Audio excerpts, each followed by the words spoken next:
Did you know your serger can actually piece quilt blocks? Not just finish the edges, actually piece them? Accurate seams, no bobbin changes, and faster than you might think. Hey Serger Bees, I'm Sookie, your serger coach, and this is video 2 from the series 4 Ways Quilters Can Use a Serger. So if you're just jumping in, welcome. But I'd encourage you to start with video number 1. It's gonna set you up for everything we're doing inside this series.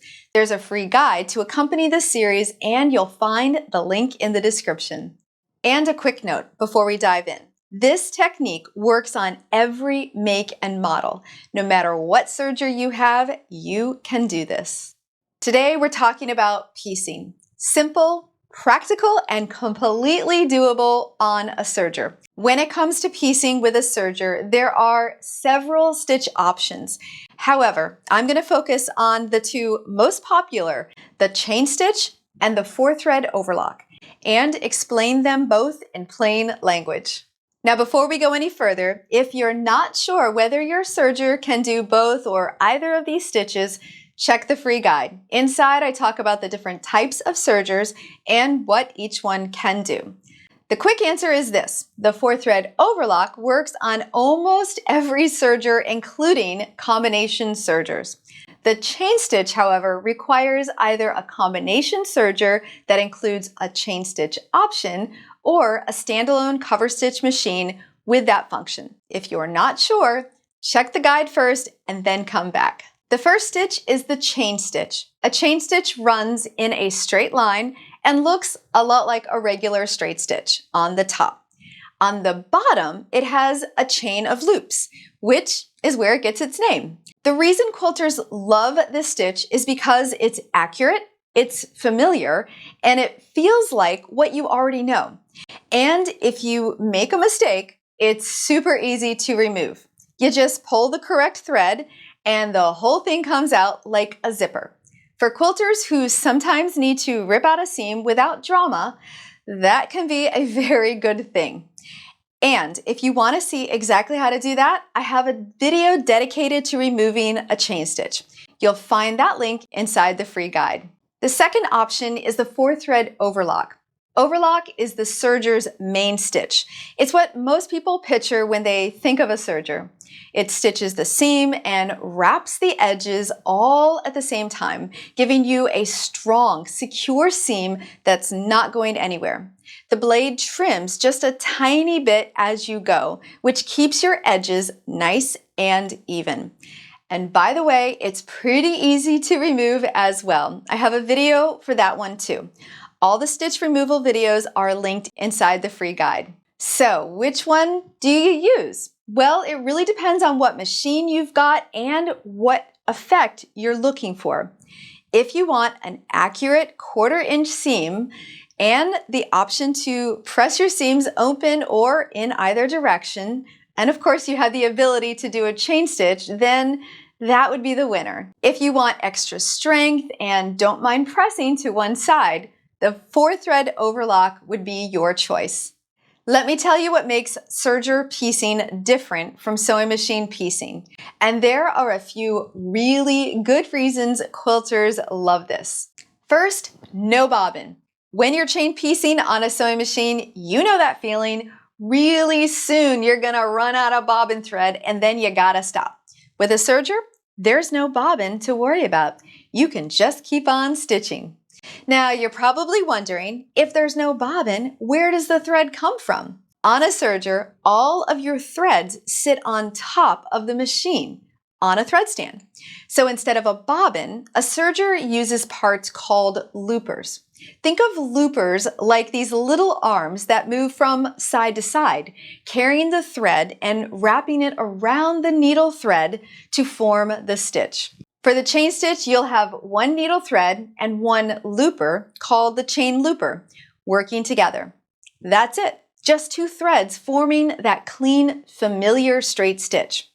For the 4-thread overlock, you'll have 2 needle threads, the left and right overlock needles, plus 2 loopers, an upper looper and a lower looper. All 4 threads work together at the same time to stitch the seam and wrap the edge in one pass. Once you see it in action, it'll make complete sense. But for now, when I mention needles and loopers in the settings section, you'll know exactly what I'm talking about. Second, chaining from one piece to the next. Just like you chain piece on your sewing machine, you can do the same thing on a serger. Feed one set of pieces in right after another without stopping. It keeps your rhythm and keeps your whole stack moving. And here's something that surprises a lot of quilters.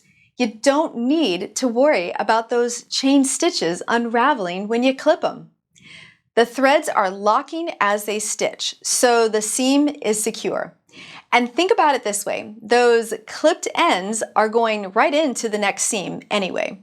So they're getting stitched down and locked in all over again. In a lot of ways, that's actually better than a sewing machine, where a clip thread can work its way loose if you're not careful. Third, most modern day sergers have something called differential feed. In simple terms, it controls how the fabric moves through the machine, so it feeds evenly without stretching or distorting. For quilting cotton, which behaves really well, this is easy to set and easy to use. Fourth, and my favorite, speed. And I mean real speed. Your average home sewing machine stitches anywhere between 650 and 1,000 stitches per minute. A home serger, anywhere between 1,200 and 2,000 stitches per minute. That is a significant difference, and when you're chain piecing a stack of quilt blocks, you are gonna feel it. This is not a slow machine, which is exactly why I always say, start slow, get comfortable, and let the speed work for you as your confidence grows. And lastly, no thread nest. If you've ever started a seam on your sewing machine and flipped the fabric over to find a bird's nest of thread on the back, the serger essentially eliminates that problem.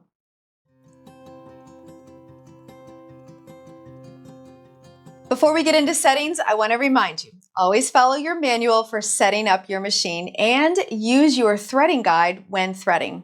Every serger is a little different and your manual is going to be your best friend here. For both the chain stitch and the 4-thread overlock in this video, use an 80-12 needle.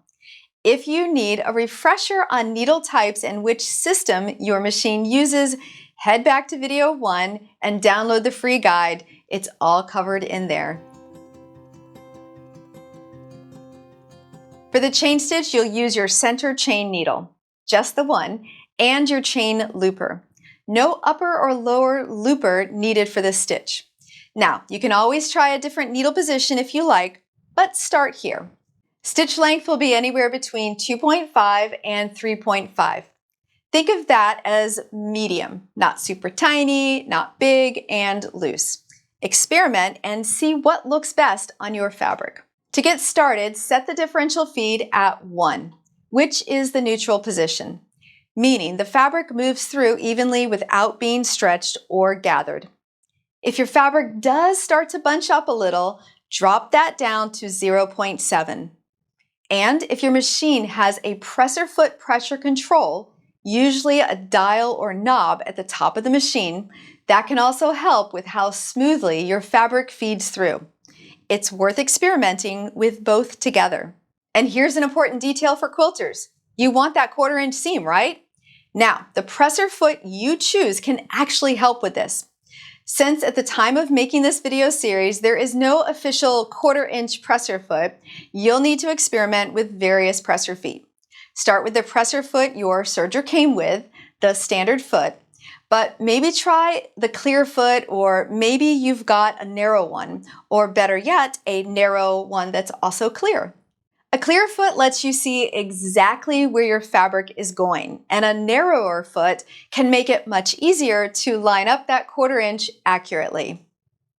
Measure from the edge of the presser foot to the needle to confirm you're hitting your mark. And your manufacturer may also have specific guides, markings, or attachments designed to help with this. So check your manual and accessories before you assume you have to figure this all out on your own. And always test on a scrap first. Those are the settings I found that worked best, but every machine is a little different, so test it out and adjust to suit your needs. Just like with a chain stitch, follow your manual for setup and use your threading guide. Same rules apply. For the 4-thread overlock, you'll use both the left and right overlock needles, plus your upper and lower loopers. All 4 threads working together at the same time. Now let's talk about tensions. If your serger has traditional tension dials, start with all the tensions set to 4. That means your left needle and right needle, upper looper and lower loopers are all at 4.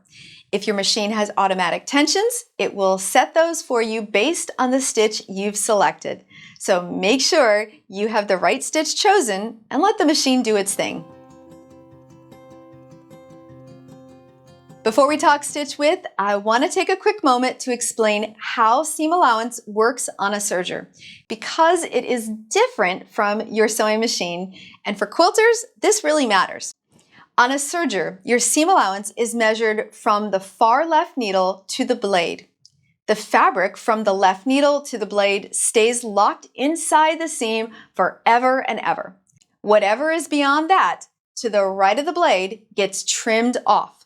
So your goal is to line up your fabric so the left needle is stitching right where you need it, while the blade trims off just the extra. Here's a tip that really helps when you're just getting started. Grab a ruler and draw a 1/4 inch line along the edge of your fabric before you sew. That line needs to sit directly under your left needle as you stitch. This gives you a visual reference so you can start to see exactly how much fabric is getting trimmed off and how much is staying in the seam. Once you get comfortable with that, once your eye starts to know the difference, you won't need to mark every piece anymore. But give yourself that grace period to figure it out. I promise this exercise will be worth it. And if you like this kind of calm, step-by-step teaching, Serger Escape was made for you. It's my beginner serger course, and it only opens a few times a year, and enrollment is intentionally kept small. So get your name on the wait list now. You'll find the link inside the free guide. Now let's talk about stitch width. Most sergers can go up to 6. If yours can't, just go as wide as you can. Maybe that's 5. But in today's lesson, let's aim for 6. A stitch width of 6 on a serger is 6 millimeters, which is just about 1/4 inch. So if you want a true accurate 1/4 inch seam allowance, you need to guide your fabric so the blade is giving it a hair trim, not a haircut, barely touching that edge, just cleaning up any frayed fibers, not cutting into any actual material. Watch what's being trimmed off. The blade is your guide.